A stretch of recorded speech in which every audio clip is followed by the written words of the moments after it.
Hi there, health coaches in corporate health. Chris here. So today we're going to be talking about needs analysis.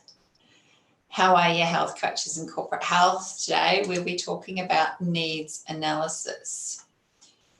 So I'm just going to figure out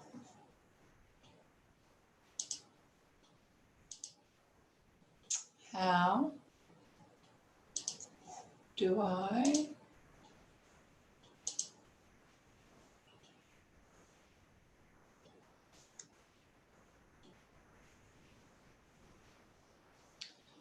go to the cloud. Still figuring out Zoom. Give me a minute. And needs analysis. Here we are. Hey, health coaches in corporate health, Chris here. Talking in this lesson about needs analysis. So let's get into this lesson. We're going to look at what is a needs analysis, the 4 levels of a needs analysis, and a needs assessment survey. So what is a needs analysis? A needs analysis is simply, it's a process by which you, as a health coach, defines the training needs that are required for the individual, the group, the team, the department, or the industry sector that you're working in the corporate health workplace wellness world. So the focus is on the individual staff as well as the organisational culture, what skills and knowledge are needed in order to perform that job optimally. So you can analyse all different components within the organisation, and you can analyse different segments of the organisation. So it's really dependent upon what you're trying to achieve within that organisation. What does the organisation want? And that will really then incorporate what information, what data, what baseline data do you need to collaborate and gather for you to understand exactly what is needed. Because when you understand what is needed and what the client wants, then it's a whole lot easier for you to develop a proposal or to develop a program that fulfills those needs and that will achieve the outcomes that the organisation ultimately wants to achieve. So we're going to look at the 4 levels of needs analysis. There's the organisational levels, that's the whole organisation encompassing the organisational culture. And then there's the actual job role of segments or individuals. Then there's the needs analysis at an individual level, and there's also a needs analysis on a legislative level. So looking at the organisational level analysis, it takes into account what is needed and considered challenging within the organisation as a whole. So at this level, the business objectives of the organisation are incorporated into the health and wellness needs analysis. And one of the key aspects at this level is a review of the current challenges within the organisation and what skills employees lack, and how a strategic health and wellness plan can overcome issues and fulfill organisational objectives. So if I can provide you with an example, a recent organisation that I was working in, at an organisational level, one of the main challenges that they were having was high stress and high staff turnover. So it was on an individual level, but it was also on an organisational level. The stress had infiltrated into the culture of the organisation, so much so that a lot of the staff members were burning out, getting stressed, getting overwhelmed to the point where they were leaving the organisation, and therefore there was a high staff turnover. So this was creating quite a significant cost for the organisation. And every time you lose a staff member, it's somewhere between approximately $60,000 to $70,000 of IP that's walking out the door. When you look at all the logistics involved in training and upgrading and bringing a new person into that role, period of adjustment to that role, it's around approximately $60,000. So we calculated that this particular organisation, with the amount of staff that had burnt out and opted out of the organisation, had costed them over $500,000 in a 6-month period. So the organisational level needs analysis was that the stress had really infiltrated into the culture of the organisation, and therefore when developing the program or the proposal, that needed to be taken into significant consideration, how to overcome the stress, how to overcome the high staff turnover in order for them to minimise staff turnover and reduce that significant $500,000 cost. And in order for the stress to be mitigated or managed so that the staff weren't getting overwhelmed, in order for the staff to be communicating more optimally, be able to focus on their work, be able to concentrate, be able to be more productive, be able to have healthier relationships because there was less to no stress on board. So all of this research with this organisation on an organisational level needed to be taken into consideration when developing the solution to achieve the outcomes of reducing, mitigating the stress and reducing that staff turnover cost. Let's have a look at the next one, is the job role level. So the job role level analysis, it looks at the job role and the skills required to fulfill the duties of that role competently. And the focus is to look at the current support resources in place for the job role and see if there's any current skills or knowledge gaps between employee and the required skills for the role.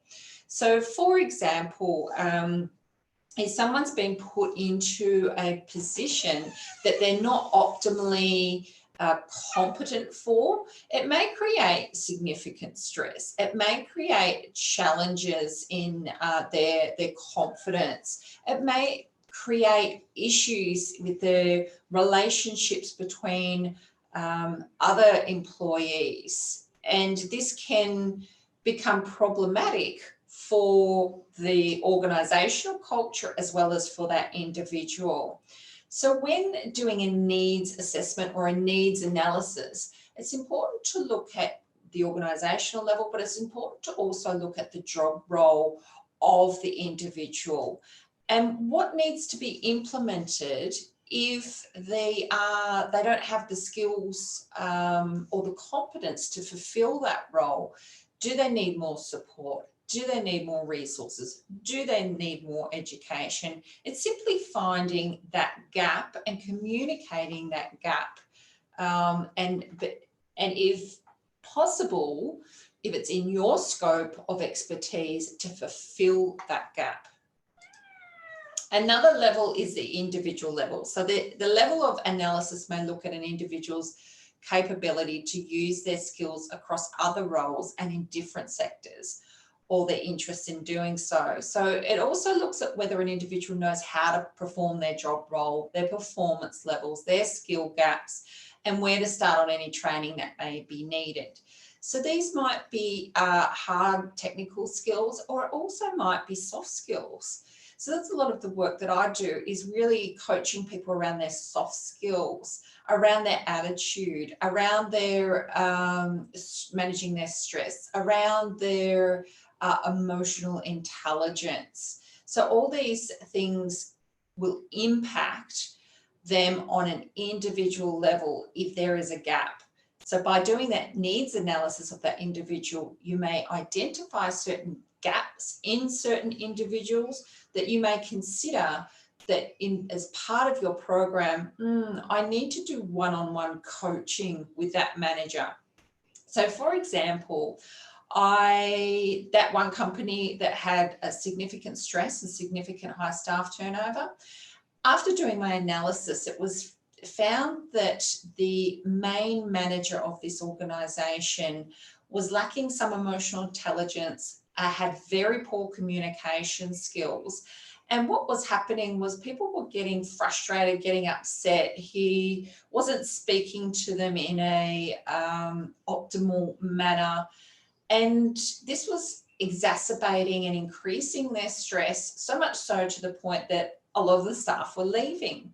So the trigger of the cultural organisational stress, a lot of it was triggered by this one individual. So when that was identified, planning the proposal or program moving forward encompassed me doing one-on-one coaching with this individual, supporting them with their communication skills and supporting them with their emotional intelligence so that they were able to be a more effective, reliable, and inspiring leader for the organisation and communicate with the team members effectively to help mitigate and manage that organisational stress. So there's a whole lot of information that you can find out and understand on all types of levels. And then lastly is the legislative level. So this level of analysis is simple, but it's very important in the training needs analysis. So it looks at legislative requirements within the company. This can refer to regulatory requirements such as tickets of competency, licensing and qualifications that are required to be competent within a role. This level of analysis explores the needs of the company to be legally compliant. This might mean first aid qualifications or resources or occupational health and safety officer within the organisation, health and wellness policy on file. So it's important to understand what are the legislative requirements of that organisation, where are the gaps and how best to fulfil those gaps.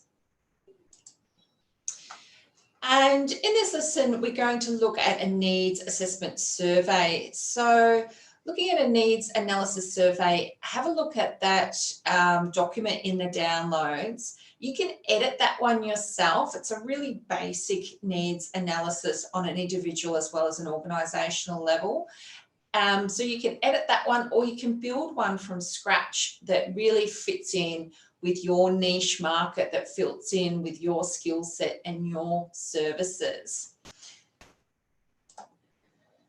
Curiosity begins as an act of tearing it to pieces or analysing.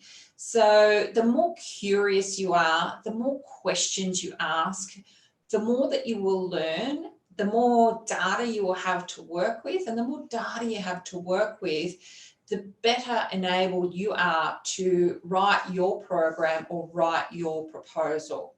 So for example, I work with an organisation for 30 days and I do my needs analysis or assessment over a 30-day period. I'll go into the organisation approximately 3 to 4 times and I'll chat with different departments. So I'll see all the managers together, I'll see all the admin together, I'll see all the ground staff together. And what I do simply is treat it as a coaching session, ask heaps of questions, collaborate as much information as possible, learn from them as much as I can.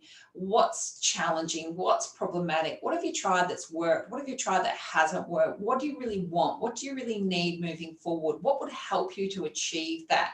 And the more you learn from them and get a bit of a baseline data of where people are at, it's a way of you to be able to measure that how successful your program is. So at a 6-month or a 12-month mark, I do them at both. I will do another analysis to determine if there's a shift in the direction that the organisation wants to go. So we'll determine if in fact there's a reduction in the staff turnover. We'll determine in fact if there's a lower stress within the organisation or whatever it may be that we're focusing on with the program. So what you want to have is some baseline data and then some data midway and towards the end of your program to ascertain and to also to communicate with the organisation where you were, where they were, what you have implemented, what has worked and where you're at now, and then what you need moving forward. And if you have that in graphs and you have that in data, it's a really good way to demonstrate and ultimately prove or show that your program is working, that your program is successful, and that you're achieving the results that the organisation wants to achieve. So here's what we learned. We looked at what a needs analysis is, the 4 levels of a needs analysis, and the needs assessment survey in the downloads for you to edit or build one of your own and utilise within your organisations as a health coach in corporate health. All right, well, that's it. My little pussycat jumped on my lap to join us today. Say hi, Bluey. Hi, Bluey. All right, hope everyone's well and look forward to chatting with you in the next lesson. Stay healthy.